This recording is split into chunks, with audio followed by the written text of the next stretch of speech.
week in racing. It's time to recap it. And who better to do it than Michael New Magic? Two bros/pros who cover the highs and lows of racing around the globe on every one of their shows. Real fans look forward to these guys and their last thoughts, cause they know they're not talking out of their royal ascot. What they say makes sense. So ladies and gents, sit back and relax as Blinkers Off presents The Magic Mike Show, where you hear the experts speak. The Magic Mike Show. Tune into the show every week. The Magic Mike Show. You can trust the show is the bomb because it's being brought to you by RacingDudes.com. Hey ho, and what do you know? It's time for the Magic Mike Show. I am Magic, and joining me today, it's not Mike Somich. He is currently moving. This is Aaron Halterman. Aaron, welcome back to the Magic Mike Show, buddy. Yeah, good to be here. Good to be back. Do I sound okay? Everything working? Everything good? I think so. Okay. We're going to try it. Listen, it's the Magic Mike Show. You never know what's going to happen, right? Yeah, I feel good. If it sounds good now, this is as good as it's going to get. Hey, we're excited because on today's show, special Monday show, we are going to be previewing AEW Dark Elevation, which premieres on YouTube in about... Sorry, wrong show. We are previewing Thursday's Late Pick 4 at Belmont Park. Sorry, Aaron, different show there. Well, the question is, there's wrestling videos ready. Where are they, Magic? Listen, you sent me wrestling videos during Belmont Week, which I really appreciate. They're going to be out for the folks if you'll just put them up there. So they will be out there. Yeah, they'll be out there shortly. If you didn't know, Aaron and his wife Heather starting to do some wrestling talk, some AEW talk. So that'll be up on our YouTube channel as well, youtube.com/racingdude. So I'm excited to listen to that. I haven't gone to look at those yet, but I am excited. Listen, it's Belmont Week. We're starting things off looking at Thursday's Pick 4. We've got 2 stakes for 2-year-olds, and it's barely June. So, you know, it's kind of an interesting situation here. Will we see the Derby and Oaks winners for next year? Probably not. Yeah, probably not. No. But you know what? This is an awesome sequence. You text me and said, hey, you know, Somich is moving, whatever. You want to jump in for the Late Pick 4 on Thursday at Belmont? And I said, oh, yeah, I'm in on that because this is fun. Like I said, you get the two-year-old races that are fun, and then the 2 other races, holy cow, they're really exciting as well. And yes, Dr. Tang, very, very, very, very sad. CM Punk is injured. Oh, yeah, that's going to be that's a rough one. That is one of the things that is discussed, Dr. Tang. There'll be 3 separate videos. One of them is discussing CM Punk, and I'm curious, Aaron, I won't ask you to spoil it so I can watch it and everybody else can too, but I'm curious to see if you guys talk about what you think should be the correct path because I heard from you before about what you think you would like to see happen. Kind of curious what goes. But listen, this is a horse racing show first and foremost. We've got Belmont's Late Pick 4 on Thursday to preview. A little bit of rain in the forecast, Aaron. I still handicapped it with it being on the turf, and 2 of them are on the grass. Yeah, Aaron did as well. All right, buddy. You know what to do. Riders up.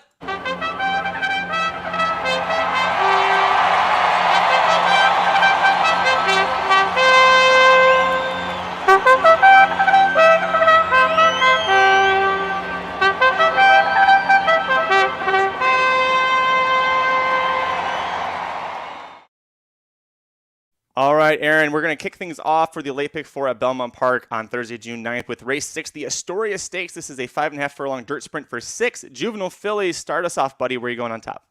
Yeah, it's a very interesting race to kick it off here. And like you said, there's a lot of different ways you could go. I went 3 deep here. On top, I did use the number 6, Devious Dame, coming in from Churchill Downs for Norm Cassie. He's got a couple of really nice 2-year-olds we've seen so far.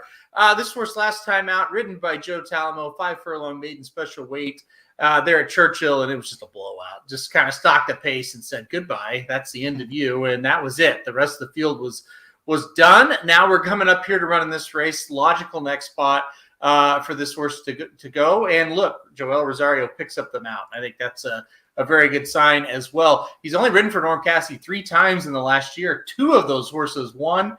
The other horse that didn't win went on to hit the board. So I think that kind of tells you something. So immediately I went to the 6 in this spot. So I went 2 deep in this leg. You went 3 deep, and you used both of the horses I did. And I agree with you. Devious Dame was my top pick. A little foreshadowing, my Astoria and Tremont picks are very similar, so I thought that was interesting when I went back and kind of reviewed my handicap. I was like, I went with who I thought was probably the best horse overall at this point, which is the 6 Devious Dame. You brought up all great points. And then I went with who I think is the fastest horse, and that's the 5 Girl By. Cajun Breeze, if you're not familiar, is a great sire in Florida, and you rarely ever see these horses run outside of Gulfstream or Gulfstream West or Tampa. But with 2-year-old winners overall, Cajun Breeze wins at 19%.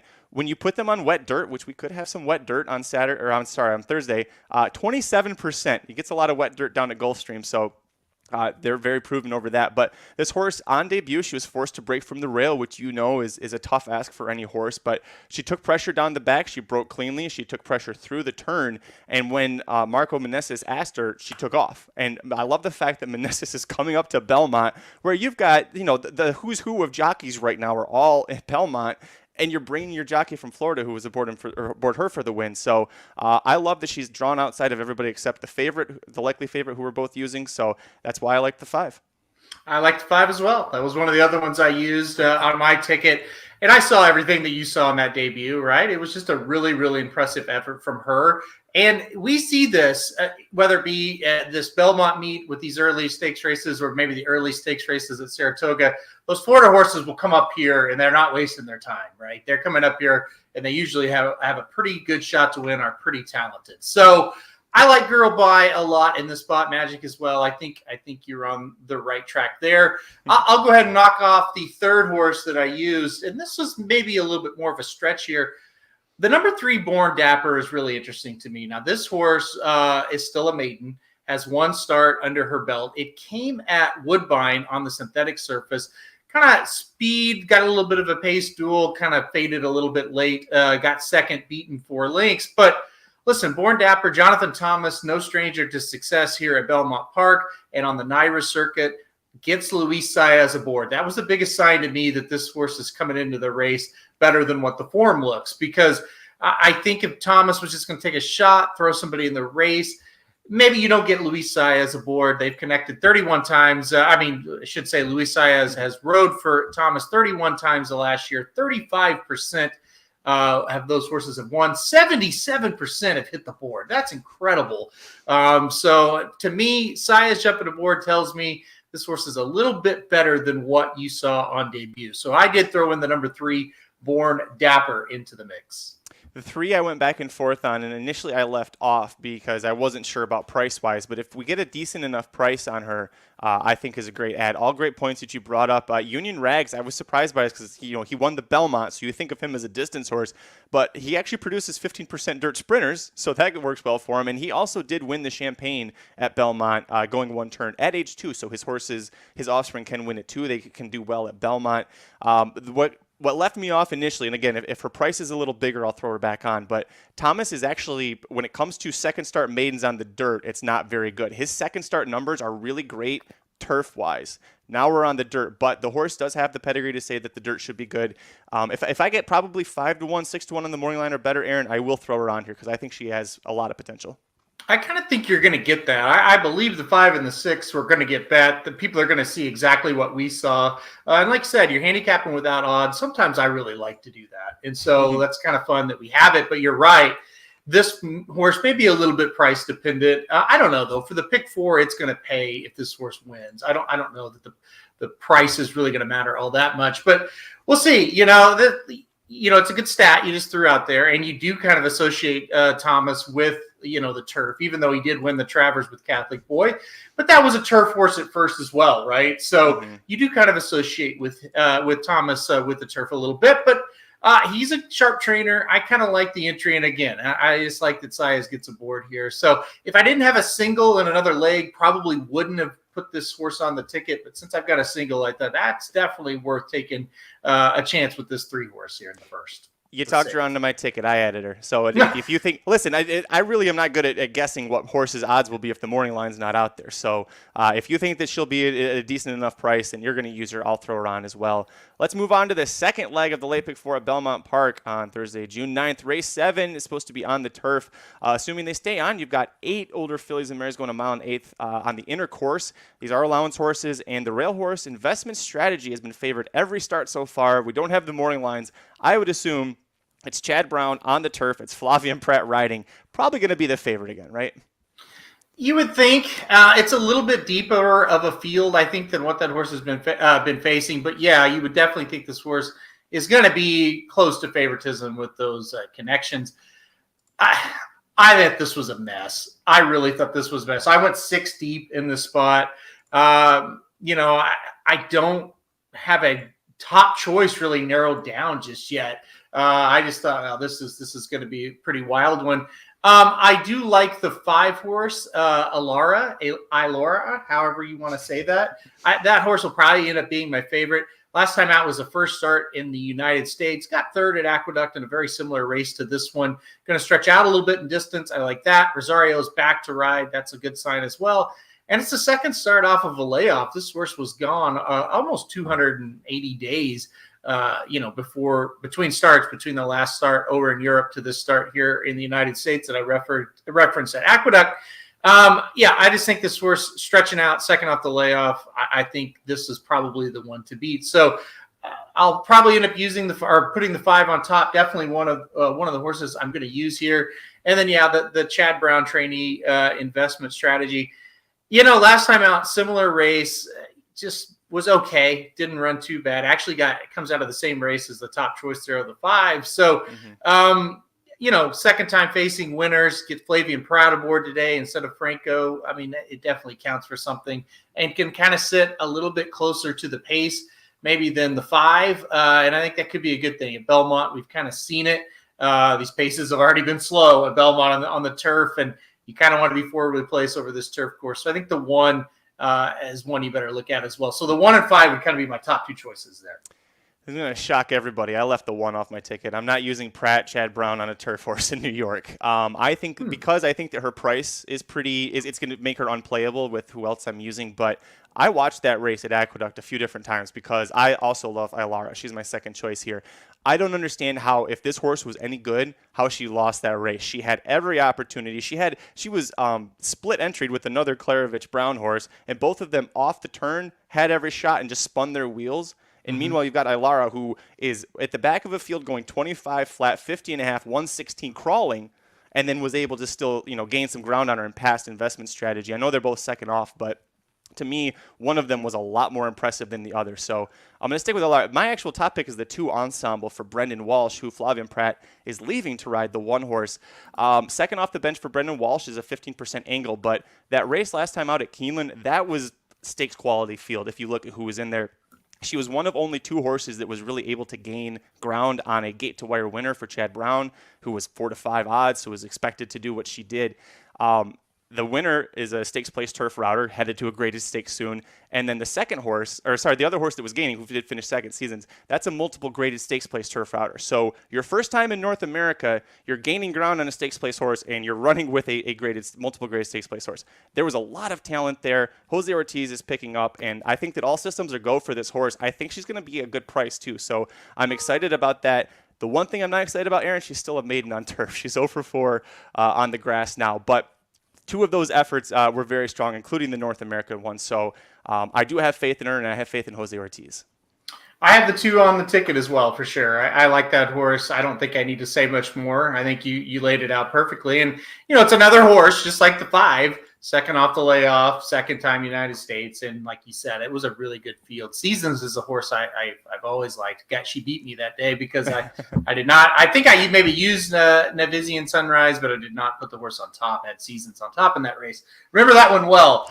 Who else? You go ahead. Talk about another one. Well, I went 3 deep. I'll talk about my other one. I know you use this as well, the 8, Miss Taparado. And you talked about these New York races. They don't on turf. They don't have a whole lot of speed. And I think this could potentially be your gate-to-wire horse. There really isn't a lot. I mean, it could be Pratt with the 1.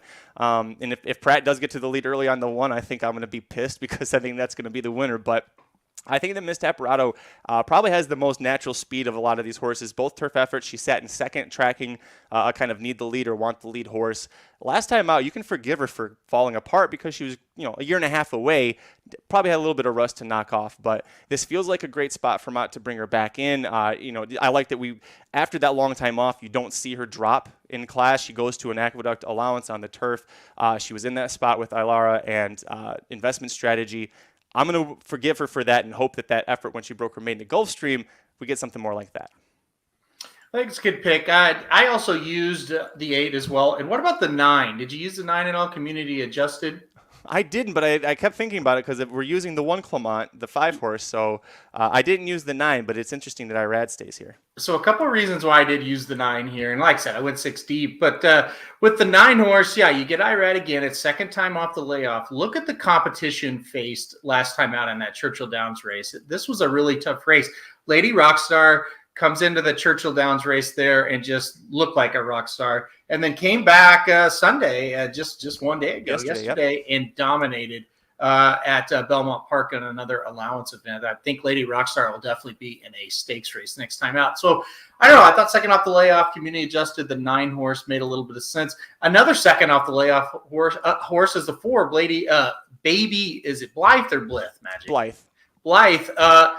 Listen, ran third at Belmont last time out, going a mile. Now we get a mile and an eighth. That's kind of where I think this horse is going to excel. You look 3 back, 1 and a mile and 3/16 in a maiden special weight at Saratoga. So 1, 2, 4, 5, 8, and 9. I think I covered all of mine there. It's wild. Had to go as deep as I could here. A lot of horses with some intrigue in this race.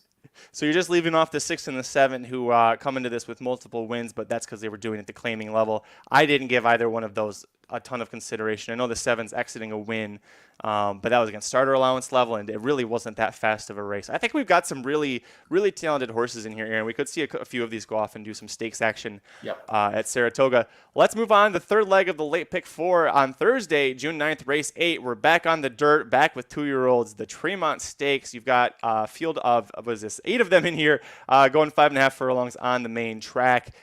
Where are you going on top in this spot, buddy? This is where I'm singling, actually. I'm going to single in this race. I really like the number 4, No Nay Hudson. I thought he was fantastic on debut at Keeneland. One of the better Wesley Ward debuters at Keeneland in that beat. We know he debuts so many that are so good. But, this horse on the dirt, got it done. Really doesn't have like a great dirt pedigree, but looked great in this race, and I think is coming into this one with a real good shot. Johnny Velasquez rides for Wesley Ward. We saw this angle last year start to develop where Velasquez is usually on Ward's best horses. He gets the mount here, and that was kind of the thing that put me over the edge. This is an interesting field, though, right? Because you've got a field of, 8 horses, and they're all coming from different tracks. Like, they're coming from everywhere. We've got an Evangeline horse. We've got a Gulfstream horse. Woodbine, Parks, Belmont, of course. But yeah, I think that race at Keeneland was strong enough to get it done here. I think No Nay Hudson makes it 2 for 2. They are all coming from 8 different tracks. Yeah. Holy cow. Woodbine, Parks, Laurel, Keeneland, Belmont, Evangeline, Churchill, and Gulfstream. Goodness. Hey, listen, I'm with you on the 4, and if you're looking at this horse and you're thinking it's Wesley Ward, is a 2-year-old Keeneland winner, it's bred for turf, why isn't this horse going to Ascot? Wesley actually thought this was an Ascot horse, and you see that work on turf, the 3 works back there. Apparently the horse absolutely hated the turf, like just absolutely. And they went, never mind, not a turf horse, and rerouted to this spot. So I'm with you on this. Johnny Velasquez and Wesley Ward, 25% overall with 2-year-olds, 30% when they're at Belmont Park. Don't blame you for singling this, but as was mentioned in the chat, singling Wesley Ward at a short price can be the death of many a man's bankroll. Didn't single him. Whether you agree or not, that's what the chat said. I did go 2 deep. I used the 7, 2 of a kind. Luis Saez riding for Brian Lynch. I told you that my Astoria and Tremont picks were similar. This horse was also forced to break from the rail in debut, kind of like Devious Dame or Cajun Breeze. Sorry, Girl By, not Cajun Breeze. I'm so sorry. Anyways, let's get back on track here. 2 of a kind, forced to break from the rail on the debut. Finished well, yet that really long stretch at Churchill Downs. Belmont Park is a very, very long stretch, so you're going to have to be able to do that again. And again, now you're drawn outside every horse except for one rival. Luis Stey is going to stay aboard. He's leaving Valenzan Day, the 5 horse that Joel Rosario is going to ride. That horse is coming in with a 76 buyer. That's the highest in the field. So I think this horse has got potential if the 4 doesn't fall apart. But again, I'm not going to knock you one bit for singling No Nay Hudson. You know, I had the 7 on the ticket, ended up taking the 7 off. The big deal is if I have the 7 on, it's a $54 ticket. I don't want to spend that on this. I thought 27 was about right.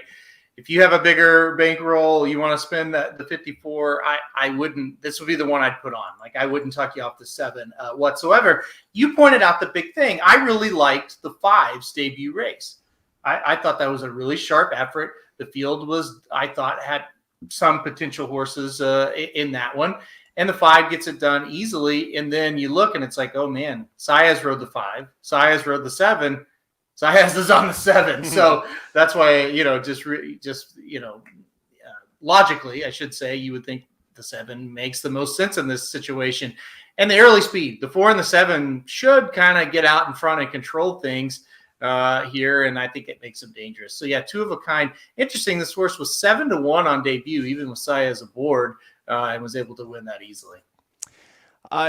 There's one horse that I did look at a little bit just because I don't know how to handicap it. The 2 Little JP, and for trainer Chad Summers, I texted Chad. I said, I think there was a clerical error at Naira because they entered your quarter horse in the stakes race, but literally broke his maiden, going a quarter mile straight at Parks, and then now shows up here. So if you wanted to handicap this, how are you supposed to interpret a 2 furlong, just little quarter horse straight shot winner coming into this race? I don't know. And it's Chad Summers too. You never can handicap his horses unless it's Mind Your Biscuits. I don't know. What did he tell you? Oh, he basically said the same thing. He said it would have been better if the horse had lost because then people would have said, well, it can't run straight. It needs to turn. Yeah. I don't know. I could not play this horse. So I looked at the breeding a little bit, and from the dam side, there's 4 older siblings that have all raced. All of them have won, so all 5 foals are winners. 3 of them won on debut, like this horse. A 4th was second. One of the horses ended up turning into a dirt stakes winner at 2, and then multiple stakes later on. The family seems to be pretty good at 2. Prospect Park is in his first year, or this is his first crop. He's a California stallion, so you're going to see like 10 of them maybe this year. So it's hard to know what's going on there. That horse was pretty good on turf. I don't know. I think this horse will probably be better on turf or go to grass, but it's a long shot. Or if the horse is a long shot, I think maybe throw him on. I really don't know what to think about him one way or the other. Yeah, I don't either.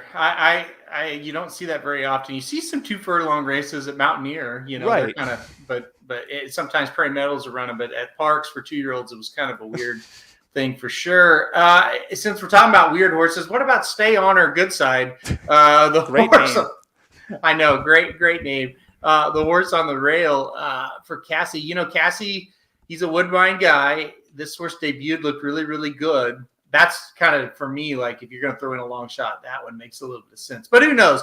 The dirt is definitely a question mark for this horse. That race, of course, was on synthetic. So, but a pedigree that says the dirt might not be too bad of a thing for this colt. Honor code, just 7% overall with first-time starters, but he is 18% synthetic sprinting. So maybe that kind of helped balance out the other side of the thing. I really do. I kind of wanted to use Stay On or Good Side. I really do love that name. That's a great name. It's a great name, yes. Might not be a great horse, but it's a great name. We'll move on. Final leg of the late pick 4 at Belmont Park, Thursday, June 9th. Race 9, and this could be when it all goes to hell, Aaron, because we've got 10 maiden fillies, 3 and 4, sprinting 6 furlongs on the inner turf if they stay on. They're all in for $40,000 tags. How deep did you go here, and who's your top pick? I went 3 deep in this one. I do like the number 7 Dame Time. I think this horse is going to be the favorite if I had a guess, because dropping into the maiden claiming ranks for the first time. And I really like the angle when it's a maiden special weight to maiden claiming dropper and the horse has a lot of early speed, because these maiden claiming races, a lot of times you're going to see if a horse drops down and has early speed, they can get out in front and kind of take you gate to wire and dominate you. So I don't know that Dame Time is a dominant horse, but I do think this horse, takes a big time drop, and I think it's going to help a lot. Last time out over this track, going 7 furlongs, had a 2-length lead and lost it against Maiden Special Weight Company. And I say only, was beaten 4 1/4 or 4 1/2. If you're going back at a 6 furlong maiden special weight this time, this horse probably gets bad, probably 5 to 2, 3 to 1. But since we're at a maiden claimer, I got to think this horse is going to be a strong favorite, and I can see why. I think this horse has got a great shot to take him gate to wire. Like I said, I did use 3, though. The other one, I'll talk about one more and kick it to you. The 9, You Can't Handle This. Going to try the turf for the first time. This is one that dropped to the maiden claiming, or I shouldn't say dropped, ran at the maiden claiming 40 level on the dirt last time out for Rudy Rodriguez. It was the first start for Rudy. Went 6.5 furlongs, same kind of thing. Got the lead, faded late, was fourth, beaten 4 lengths.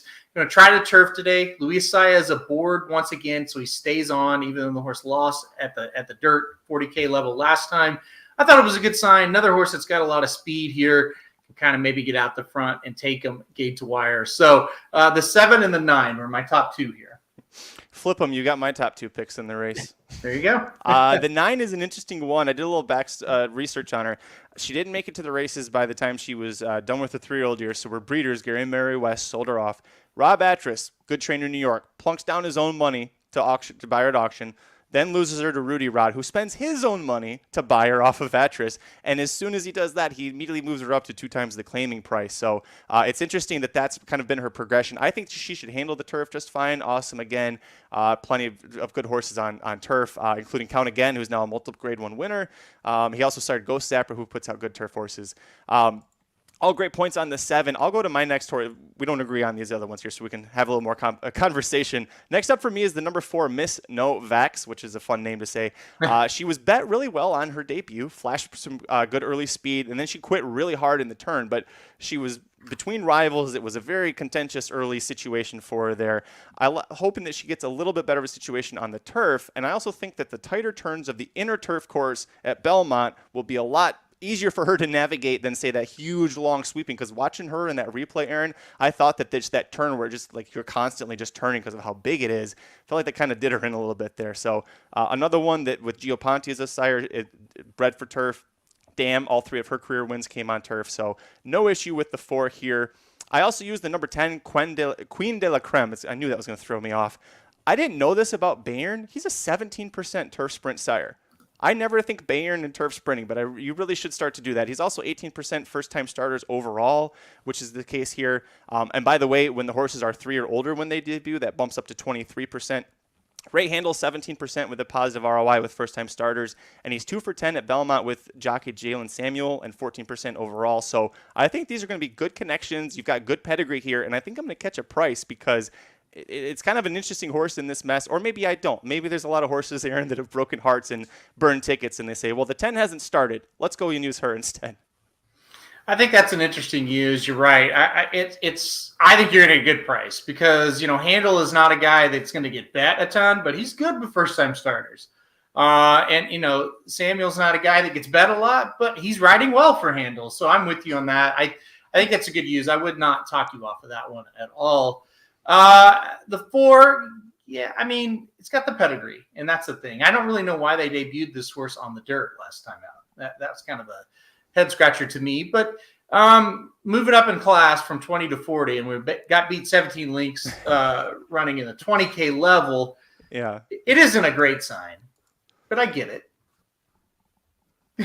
She's fast. If she can spurt out early and get brave, maybe that's it. I mean, this is taking a flyer on her. You're right. She also, again, when she got headed and pressured, she just quit hard. So yeah, she's that type. The last one I put on the ticket was the horse from the rail, the 1 horse here. I'm not even going to try to say Diamante. that name. What is it? It's Diamante. AEW's own Diamante. No, that is not. It's not Diamante. No, it's Diamant Damza. Okay, Diamant Damza. So you're not going to fool me. I don't think is that it? Yeah, Diamant Damza. That would make sense. All right, Diamant Damza, the 1 horse. This horse has kind of been a mess, right? Like, got second on debut overseas, came to Brad Cox, put in a maiden special weight, got 10th, beaten 6. Put him in another maiden special weight, it got rained off, got to the dirt, got 10th, beaten 14. That was even worse. So they dropped down to the 40K claiming level. It still wasn't great. Got 5th, going 6 furlongs. I think second time at the level. I think the setup could be decent for this horse today. If she gets out of the gate, I think she could sit 3rd or 4th, maybe be the first one to try to run down the leaders, who we both like. The 7 and the 9 should be out in front. But I don't know. I think the 1 will improve second time at the level, and I do think we'll kind of get that stocking ground saving trip this time. Might not be good enough, but I thought I'd throw the 1 on there. So that was the 3rd horse on the ticket for me. Since I added the 3 in the first leg here, I had to make it a little more affordable. I took the 6 off. It was my last on and was like the 4, a bit of a flyer. Jimmy Creed's a pretty solid sire, 13% with debut horses, 17% overall with 3-year-olds, and is pretty good turf. Decent with sprinting, better on dirt. If the race ends up coming off the turf, I think the 6 will definitely make it to my ticket, but. This is a horse that Mike Somich would use, so I at least wanted to bring up because Mike Somich loves Jimmy Creed horses, turf sprinting, even though the stats I think are only about 9% on that. But he does love Jimmy Creed turf horses sprinting, so not a horse that I looked at. By the way, do you recognize the dam? Jan's Perfect Star, of course. Yes. Arkansas bred. Yes. I was like, I know who that is. How about that? That's funny. Yeah, I caught that there. The Arkansas Breeders' Stakes winner in 2013, everybody. Yeah, that's unbelievable. I did not think I would see that name today. That's for sure. I think if you're going to play a first-time starter, you picked the right one. They did, like you said, they gave $130,000 for this horse, though. So, it's not really a trainer that's going to get bet. Dylan Davis, he's having a pretty good year, but, he doesn't get bet a ton here either. So, I don't know. This is one to me. If you're going to go 5-6 deep, sure, throw it on there. But if you're going to go 2-3 deep, I don't know how you put it on the ticket.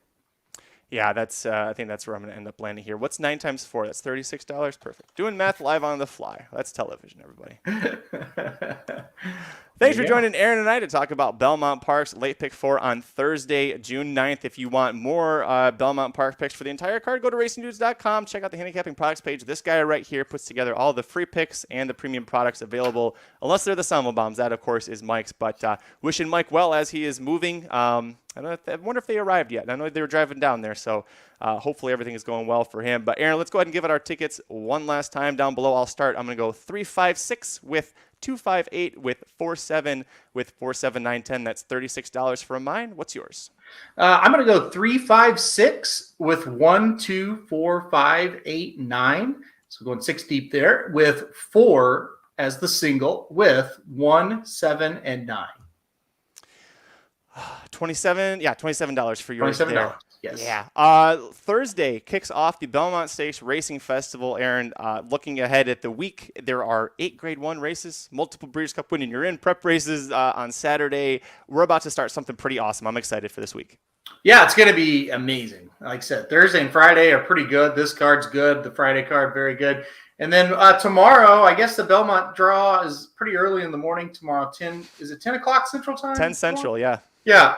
So get the Belmont field, looking at a field of 8, and then shortly after we'll have the rest of that card, and it's a Breeders' Cup type card. There's no doubt about it. Freaking pumped for it, man. It's going to be a lot of fun. I think Jared and I are going to be home, which means we'll be live for the live stream. We'll be with you, so that'll be good. I think long day. Yeah, and I guess Somich will be here as well. So, it's going to be a long day. We'll be live for a long time, I'm sure, that day because there's so many great races. And like Nick said, a better match race. Is it Echo Zulu versus Matarea, or is it Flightline versus Speaker's Corner? That's a hard question to ask. I don't know. Yeah, it's going to be Flightline Speaker's Corner for me. I pulled that up because if Flightline actually makes the trip there, look out. We're still waiting. We don't know. We haven't heard if he's officially made the trip to New York yet or not because he had that 46-4 work at San Diego yesterday, which means he's either ready to go or he's broken again. So hopefully he makes it to the Met Mile. I mean, we joke about him not racing ever, but he is pretty electric to watch. Oh, yeah. If he's in the race, all eyes are going to be on him. There's no doubt about it. He's that kind of horse. But the problem is, like you said, they're having a hard time keeping him healthy. Obviously, you got a horse that good, they're going to run him like every 4 or 5 weeks. But when you're not healthy, that's obviously a problem. But then you got Speaker's Corner, who's been just electric himself, right? So it's going to be I'll say Flightline versus Speaker's Corner. That will be a hell of a show, no doubt about it. Gosh, you'd have to think Flightline's going to beat him if he shows up with his best. But Speaker's Corner's been awfully damn good this year, so that's going to be something to see. I still love everything about Speaker's Corner. I'm like, what would have we had as a 3-year-old with Speaker's Corner if he'd been able to make that Triple Crown? Though maybe we wouldn't get him as good as we have him now. He might be retired if that was the case. But listen, we want to thank everybody for joining us for this show. We'll cut things off a little early. We don't have a whole lot more to talk about. Aaron has a lot more talking still left to do, so I'm going to help him save. But talk to the folks about what you've got coming up in about an hour and a half here. Yeah, about an hour and a half of the Dudes Who Bet Sports show will be live. Papa Dude will be joining me. Hopefully his camera works. It did not work last week. He brought the computer over and I fixed it, I think. So I think he'll be live joining us. You can see his pretty face. We will be talking about the 8 Belmont contenders in depth a little bit on this show. And then we'll also obviously give you an update on the NHL and NBA playoffs as, NHL and NBA both are about to wind down. So we'll talk a little Belmont to start. We'll talk a little sports. And then in the end, we usually, you just never know. We kind of freelance it. After that, Papa Dude has been teaching driver's ed this summer. Right. So we may get a story or two about that. Over at our YouTube channel, which if you're watching us live or replay on YouTube, Facebook, thanks for joining us. Give us a like, a thumbs up. Here is what we have available right now just at the top of youtube.com/racingdudes. 6 of the 8 Belmont horses. We have full previews for them and analysis from each of our handicappers. You can go check those out. They're quick and informative. We'll have Mo Donegal and Golden Glider up later today. So you've got that to look forward to, as well as more wrestling videos from Aaron. You see him talking about MJF's pipe bomb promo down there. So make sure you check that out. And then we will be live starting tomorrow. We'll be live each day, Tuesday, Wednesday, Thursday, Friday at 10 a.m. for the Belmont Stakes daily show. So make sure you join us for that. It's always a lot of fun. 10 a.m. Central at youtube.com/racingdudes. Oh yeah, Oklahoma softball. I've seen the Racing Dudes Twitter timeline blowing up about that. What's going on? That's right. Yeah, so OU softball loses the first game today, but wins the second. They will be in the national championship. They'll play either Oklahoma State or Texas. So it'll be an all Big 12 national championship this year in softball. Oklahoma State would be really cool because the softball college World Series is played in Oklahoma City. So you're in Oklahoma City, OU, OSU would be unbelievable. Bedlam for the national championship. So we'll see. Texas, Oklahoma State play tonight. Texas has to win twice to get to the national championship game, where Oklahoma State just has to win once. So we could see Bedlam for the national championship. Also, listen, these wrestling videos, people, a new member of the team will be introduced with these videos. That's why I'm excited. I guess I didn't push that hard enough. Yeah, Heather Halterman will be classing up the joint a bit to talk about it. And it's great hearing from Heather with her perspective because you grew up loving wrestling and kind of went away from it and came back with AEW. And correct me if I'm wrong, she just got into it kind of like I did because of your love for AEW. Correct. Yes. And so you get a different opinion than what like experts or most people would say. And it's great. And I'm just really excited that you guys get to see the person I tricked into marrying me so many years ago, back in 2006. So that's why I'm excited. And I think she had way too much fun doing these shows. Okay. So I think she's going to be back on. I don't think this will be the only thing she does. Awesome. Well, yeah, well, make sure you check that out, and you'll just subscribe to the YouTube channel and click the notification bell. You won't miss a single thing we got going on. Totally forgot to mention this earlier, Aaron, the BetPTC offer. Do you want to talk about that before we get out of here as well? Because we've already had some fans telling us that they love this offer. Yeah, I mean, are we going to play the video, or do you want me to play the video? Play the video. We'll do this. We'll exit on the video. Make sure you watch the video, and then tune in at 4 p.m. Pacific time for Dudes Who Bet Sports. For Aaron Halterman, I'm Magic. Thank you so much for joining us, everybody. We'll see you later. What's up, everybody? I'm Mike Somich coming at you here, and today we're excited to talk about a new partnership over at racingdudes.com, BetPTC. We just went into a partnership with them, allowing our users to be able to get not only a $200 sign-up bonus after they bet $750 on the site, but also a rebate. Aaron, you've been using BetPTC. Tell us a little bit about the rebate that you can get. Yeah, it's been absolutely fantastic. You get up to 4% on your win wagers, 8% on exotics. And the great thing about it is with a lot of rebates, well, you don't get them at all with some. And with some, it takes a while for it to hit your account. Not with BetPTC. Immediately when that race goes official, A, you're going to get your payout, hopefully, because you've cashed your bet. But B, that rebate hits your account immediately. So if you bet $100 on a race, guess what? Or let's say a win, you're going to have $4 in your account immediately when that race goes official. And like I said, up to 8% for exotics. It's pretty awesome. Make sure you check to make sure your state's eligible for both BetPTC and the rebate, since it does vary from state to state. If you're looking to sign up and take advantage of a $200 bonus, just click on this Sign Up Now button here at betptc.com. Make sure you enter in all your information, scroll down to the bottom, and make sure you include promo code DUDES when you're signing up to be able to get a $200 bonus after betting $750. That gets deposited right into your account, and then you're eligible to get rebates back as well. So make sure you check out BetPTC and give them a shot to see if they can earn your business.